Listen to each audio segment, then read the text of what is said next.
Hey, everybody, and welcome to another episode of the Sell More Book Show, episode 592. I'm Brian Cohen from Best Page Forward, joined once again by superstar fantasy author Katie Cross. Katie, you and I have like an interesting connection. I feel like people will like hear what we're doing and do it to the point that like people will say like, oh, well, they studied with me, so go do what I do, that sort of thing. And it's just like, it's all very interesting.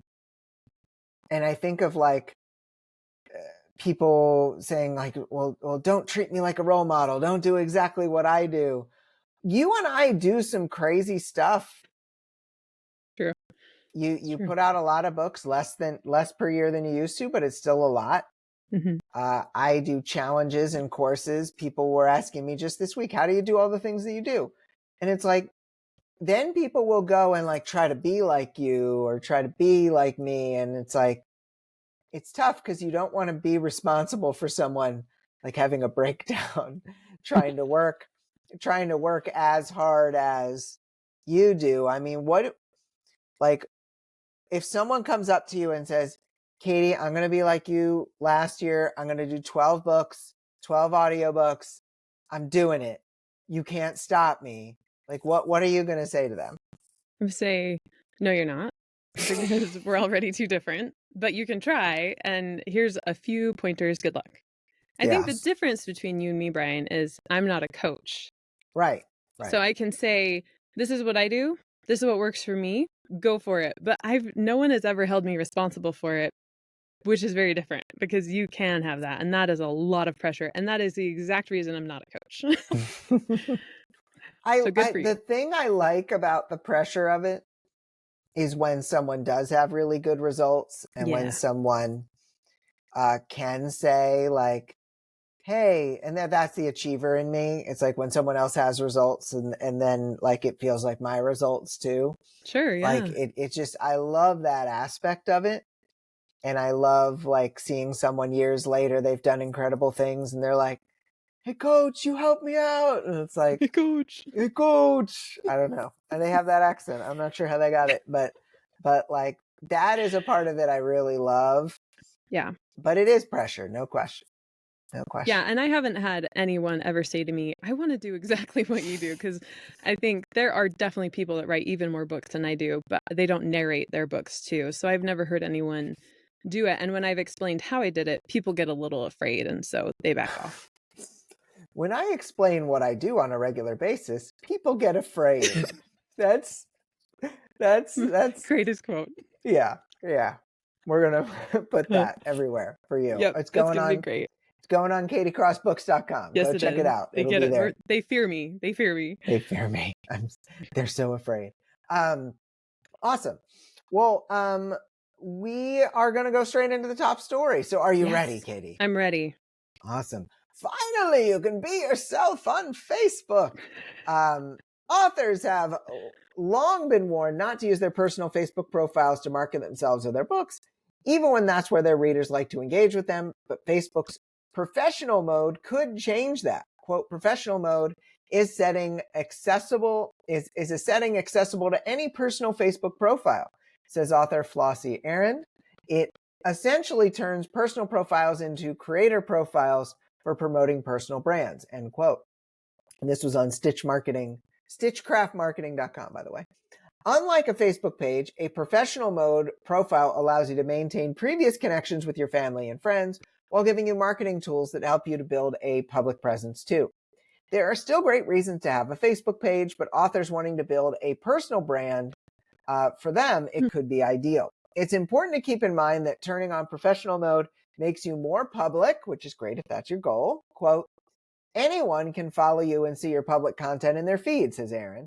However, you're still in control of who sees the content you share public updates for all followers, or isolate certain content to only share with your friends, end quote. There are upsides, including your profile appearing in people's suggested for you algorithm, the ability to use ads and schedule content, plus having access to insights and analytics about your content's performance. Facebook has designed professional mode to be a powerful tool for individuals looking to build a public presence, yada, yada, yada, yada. Okay. So you can use a page or you can use this. You can check out the articles using the links in our show notes. I don't think I've yada, yada, yada a story recently, but here we go. That one needed a yada, yada. That one needed. We didn't need to go into all that. I was glad you yadaed it. Thank you. I've had a professional mode enabled for some time. It made sense for me because pages didn't seem to have any reach whatsoever. None. And so I just said, I'm going to post on my profile, and I was able to find more authors that way. So I was very happy that this worked. Katie, I know you ran a lot of Facebook ads for a long time. I don't know if you're even running as many ads these days, but what are your thoughts about Pro Mode?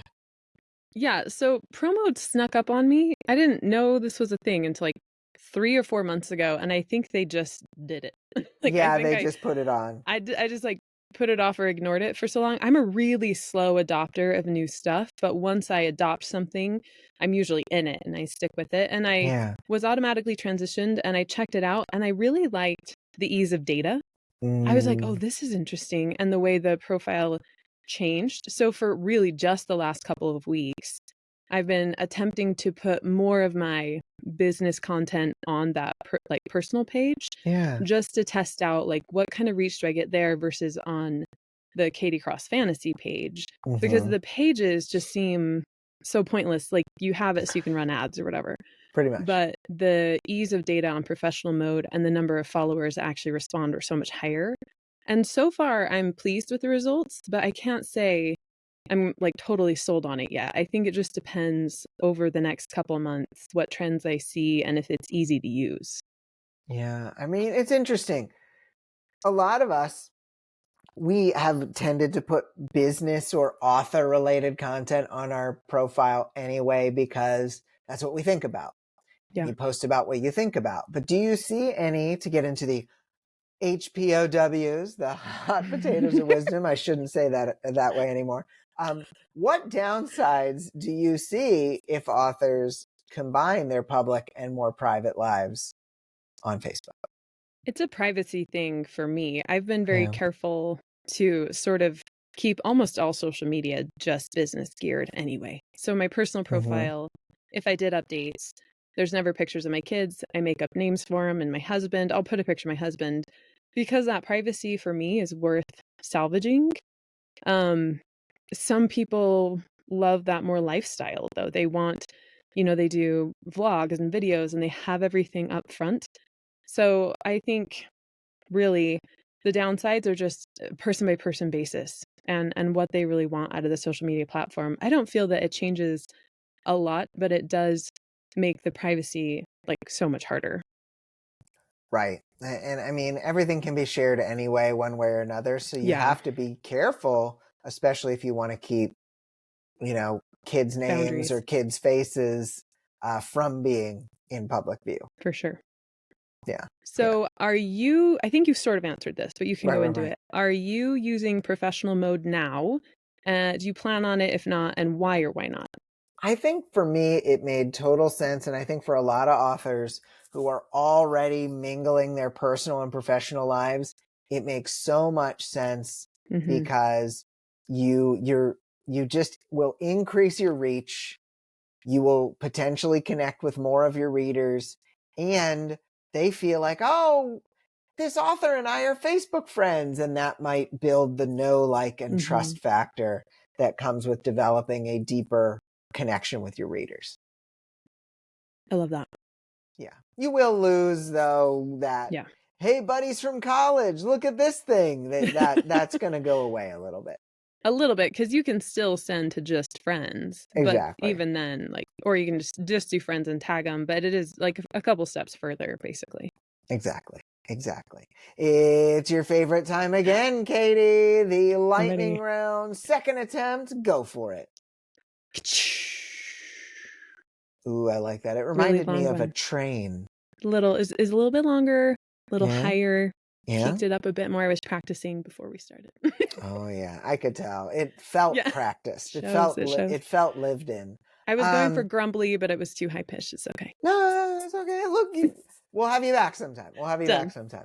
Katie, how does writing in multiple genres affect your book marketing? Oh, massively. But only if you are writing in really disparate genres. So I have a 10-book contemporary romance series, and then I have like a bajillion young adult fantasy, and then I have some new romantasy. So the young adult fantasy and romantasy are pretty easy to keep together because it really is the same sort of audience. But the contemporary romance, while there are some similar, it's also very different. So it usually just creates more work in duplicity, which means so I have like 3 TikTok accounts, right? One just for romantasy, one just for contemporary romance, and one is my author, like more like lifestyle. So I just Yeah. have to create, separate publishing flows for those and set the content up differently based on the results. So that just leads into more time. And then it limits some of my paid advertising because I don't have a Facebook page anymore for my contemporary romance because years ago I went all into romance or to fantasy slash romantasy. So Right. I look for opportunities off of Facebook paid marketing to market those books. So it's usually like Amazon ads or, the TikTok or whatever else. So I think it sort of diversifies it, but then I just duplicate what works. Right. Right. That makes sense. I mean, sometimes you make more work for yourself having multiple pen names, but you don't mess up the Amazon algorithm as much with things cross-pollinating, and Yeah. so you do your best. Yeah.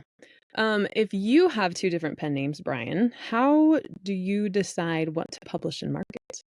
If you have 2 pen names and one makes more money than the other by a factor of 2, 3, or more, chances are, if I'm your coach, I'm going to tell you not to write in the pen name as often that is not making as much money, and put more time and effort into the thing that is making the most money.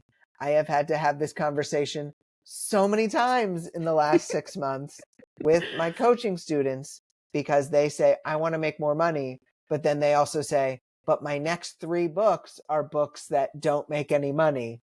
And I Yeah. have to say, no, stop that. Mhm. Don't do that. Write the thing that has a better chance of success if money is a priority. If money's not as big of a priority, if the creativity and Yeah. feeling artful is a higher priority, write whatever the heck you want. But you can't have it both ways. You're like, I Yeah. need to pay the mortgage, but I really want to feel artistic. Like, okay, fine. It's tough. You have to make tough decisions in this life sometimes, and these are some of them. And they genuinely can be tough decisions, right? Because Yeah. I think some people I hear I don't want to be boxed in. Yes. And this is basically that. Well, that might be making money, but I had this idea and it won't leave me alone and I had a dream and now I have to write it and blah blah blah, and it's like, but you could write that idea down and go on to what is going to make you more money. People don't Yeah. like that. People don't like no. Becca Stein was on this show and mentioned not yet, which I think is Mhm. a helpful tool for those Yeah. kind of ideas. Because it's not a no. It's Yeah. just my goals don't support that right now. Last week when we talked about it, I said, like, people get afraid of how I run my business, or like they would be afraid to duplicate it or whatever. And part of it is because of this, because I'm Yeah. writing what is selling and not necessarily what feels really exciting to me at the time. I make it Right. exciting, but part of it is making those hard decisions and saying, not yet. I'm going to stick with what's working for my goals. Yeah. It's not easy, but Mm-mm. if this was easy, everyone would be winning and doing it, and it's not like that. So, Katie, are your more popular book formats different for direct sales compared to what you sell on Amazon or what you sell the other retailers? This is a really fun question because good. we can dive into some data. Yeah. In general, 70% of my sales are ebook, and 10%, probably not even 10%, probably 5% paperback, and the rest is audio. So 20 to 25%. However, Hmm. That would probably be even a little lower if you rank Amazon against Audible. Probably what I make on audiobooks in general, not just Audible, but audiobooks, is probably about 10 to 15% of my ebooks on the retailers. But if you Yeah. look at it on my direct store, it can go up to as much as 30% audio, Mm. 60% ebook. And that is because I narrate my books, people get curious, they start to listen, and then my ebook readers are now buying ebook, audiobook, and paperback from my store. So Mm. instead of just giving me $5 a launch, I'm actually getting closer to 30 from Hmm. the same reader on the same book because they've started to like listening and paperback or listening and ebook together. Yeah. So it's actually a higher ratio of audio on my direct sales store because I'm converting readers to audiobook listeners. I don't necessarily see that same statistic out in audiobooks on the retailers. The data is a little harder to funnel down that way. But Right. for sure, in direct sales, for the last 3 years, my audiobook has trended up. And before I narrated my audiobooks, I had like 5% audio sales. So I went Mm. from 5% to 20% audio sales on my direct store, just narrating myself. You and I both love data. I love data. Data's It so makes the fun. decisions for me and it's so much easier. It's so fun. You like, I remember when we were chatting, I think it was in Colorado, but it could have been otherwise. You like had to check in with me. You're like, ROAS, you know what ROAS is, right? And I'm like, yeah, yeah. And Don't you're insult me. like, you're like, good, good. Cause and then you like talked for 20 minutes It was about awesome. stuff. And it was just like great. Cause I mean, it's like you're in a special club where Yeah. you get to understand what numbers mean. There's like a language too, like my ACOS was this and my ROAS went down to this. And so I changed this. And like you start going into it, but if you follow the language, it's very exciting. You're I like, oh, this know. is sweet. Yeah, it's I really fun. know. It's true. It's true. Okay. How do you lean into marketing different formats when it comes to advertising on Amazon?